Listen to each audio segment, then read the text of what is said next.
అందరికీ నమస్కారం. Welcome back to Lavanya Boona. ఈరోజు సెప్టెంబర్ 17 ఈ రోజు నుంచి మనకి తిరుమల శనివారాలు, అదే పురటాసి మాసం స్టార్ట్ అయింది.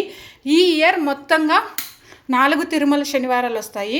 అక్టోబర్ 17 వరకు మనకి తిరుమల శనివారాలు ఉంది. 1 మంత్ ఉంది. సాక్షాత్తు ఆ శ్రీనివాసుడు ఆవిర్భవించిన మాసం పురటాసి మాసం, అదే తిరుమల శనివారాల మాసం.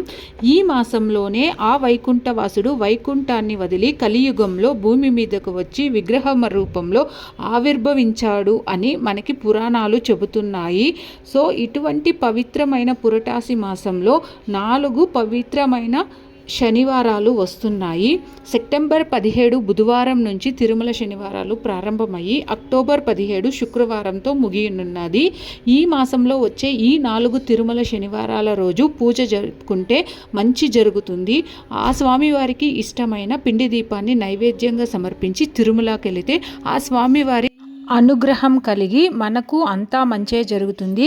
ఈ తిరుమల శనివారాలు పురటాసి మాసం అనేది కొత్తగా మనం కనిపెట్టినది కాదు, పురాణాల నుంచే వస్తుంది. మన అమ్మమ్మలు తాతయ్యలు వాళ్ళు కూడా అప్పట్లోనే ఇంటికి సున్నం కొట్టి తిరుమల శనివారాలని చాలా వైభవంగా చేసేవారు.